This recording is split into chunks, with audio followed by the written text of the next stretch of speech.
வணக்கம் ஃப்ரெண்ட்ஸ். இன்றைக்கி நம்ம எக்ஸாம் ஃபியரை பற்றி பார்க்க போகிறோம். எக்ஸாம் ஃபியர் அப்படின்னா இப்போ நம்ம போர்டு எக்ஸாம்ஸ் வரப்போகுது, at the same times IIT exams, இல்லை நம்ம நீட் எக்ஸாம்ஸ், இந்த மாதிரி நிறைய எக்ஸாம்ஸ் வந்து எல்லோரும் ஃபேஸ் பண்ண போகிறாங்க. ஸோ அது ரிலேட்டடாக நிறைய பேருக்கு ஆங்ஸைட்டி வரதுக்கான வாய்ப்புகள் ரொம்ப அதிகமாகவே இருக்குது.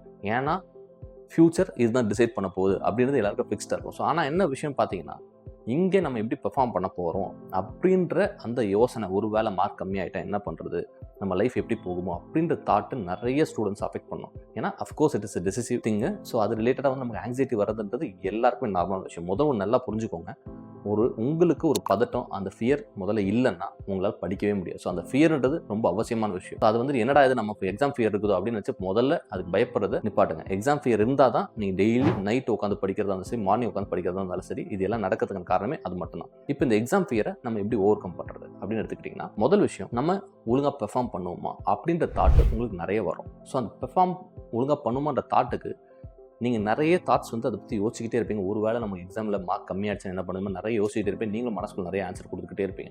ஸோ இந்த மாதிரி ஆன்சர்ஸ்லாம் பார்த்தீங்கன்னா, நீங்கள் ஃபியூச்சரில் நடக்க போகிற ஒரு விஷயத்தை பார்த்து இப்போது திங்க் பண்ணிக்கிட்டீங்க. ஸோ ஃபியூச்சரில் நடக்க போகிற விஷயத்துக்கு இப்போ நீங்கள் திங்க் பண்ணுறது there is no use, you are wasting your time.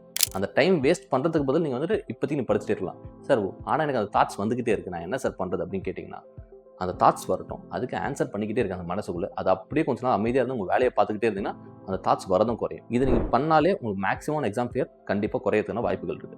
இன்னும் சில பேருக்கு என்ன தோண ஆரம்பிக்கும் அப்படின்னு பார்த்தீங்கன்னா, ஒருவேளை நம்ம ஃபெயில் ஆகிட்டா நம்ம என்ன பண்ணுறது, ஒருவேளை நம்ம மார்க் கம்மியாகிடுச்சுன்னா நம்ம என்ன பண்ணுறது. ஸோ இந்த மாதிரி தாட்ஸ்லாம் அவங்களுக்கு நிறைய வரும். ஸோ இந்த மாதிரி தாட்ஸ்க்கும் மனசுக்குள்ளே ஆன்சர் பண்ணது நிப்பாட்டுங்க. முதல்ல இந்த ப்ராபபிலிட்டி தான் நீங்கள் வந்துட்டு ஒரு நெகட்டிவ் சென்ஸில் யோசிச்சுட்டு இருக்கீங்க. இன்னொரு பக்கம் இருக்குது, நீங்கள் நல்லாவே மார்க் ஸ்கோர் பண்ணிட்டு நல்ல இடத்துலேயே போயிருக்கலாம். ஆனால் அதை பற்றின தாட்ஸ் உங்களுக்கு வராது.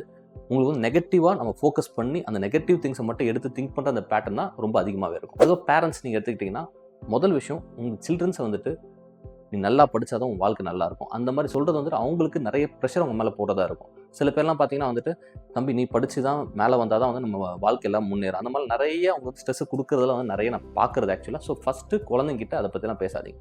நீங்கள் என்ன வேணால் படிங்க, முடிஞ்ச அளவுக்கு படிங்க, அது ரிலேட்டடாக ஸ்கோர் பண்ணாலே அது போதும் அப்படின்னு நினச்சிங்கனாலே அந்த மாதிரி நீங்கள் உங்கள் குழந்தைகளை கொண்டு வந்தாலே வந்துட்டு அவங்க நல்லாவே பெர்ஃபார்ம் பண்ணுறதுக்கான வாய்ப்பு இருக்குது. இன்னும் சில டிப்ரெஷன், ஆங்ஸைட்டி, அந்த மாதிரி சில பிரச்சனைகள்லாம் வந்துட்டு குழந்தைங்களுக்கு வரதுக்கான வாய்ப்பு இருக்குது. ஸோ இன்கேஸ் அந்த மாதிரி இருந்தால் அதுக்கு ட்ரீட்மெண்ட் வந்துட்டு கண்டிப்பாக தேவை. அதை டிலே பண்ணாமல் அதை கொடுக்க வேண்டியது ரொம்ப அவசியம். பேரண்ட்ஸ்க்கு நான் இன்னொரு முக்கியமாக என்ன சொல்ல வரேன்னா, உங்கள் குழந்தைங்க நைட்டு கண்ணு முடிச்சு படிக்கிறாங்களா அதை அவாய்ட் பண்ண சொல்லுங்கள். ஈவினிங் ஒரு 9 o'clock 10 o'clock கூட புக்ஸை க்ளோஸ் பண்ண சொல்லுங்கள். காலையில் எழுந்திரிச்சு படிக்க சொல்லுங்கள். ஏன்னா நைட்டு ஃபுல்லாக படிக்கிறாங்களா கண்டிப்பாக அவங்கள வந்துட்டு ரெஜிஸ்டர் பண்ண முடியாது. ஏன்னா தூக்கன்றது அவங்களுக்கு ரொம்ப முக்கியமான விஷயம். இன்கேஸ் தூங்கலைன்னா மண்டைக்குள்ளே ஒழுங்காக ரெஜிஸ்டர் ஆகாது. ஸோ அதனால் அவங்களோட பெர்ஃபார்மன்ஸ் வந்துட்டு கம்மியாகும். அடுத்த விஷயம், கரெக்டான சத்தான உணவு எடுத்துக்கிறாங்களா, கரெக்டான டைமில் எடுத்துக்கிறாங்கன்றதை பார்த்துக்கங்க. ஸோ இன்கேஸ் அது எடுக்காட்டியும் அவங்களுக்கு பிரச்சனை வரும். இன்கேஸ் நிறைய நெகட்டிவாகவே பேசிகிட்டு இருக்காங்க அப்படின்னு நீங்கள் பார்க்குறீங்கன்னா, கண்டிப்பாக சைக்கியாட்ரிஸ்ட்டை பார்க்க வேண்டியது ரொம்ப அவசியமான விஷயம். ஒருவேளை வேறு ஏதாவது பிரச்சனை இருந்தால் அதை சரி பண்ணிவிட்டு அவங்களால நல்லா ஈஸியாக பெர்ஃபார்ம் பண்ண முடியும். ஸோ எக்ஸாம் ஃபியர்ன்ட்டு நினச்சி பயப்படாதீங்க. All the best for your exams.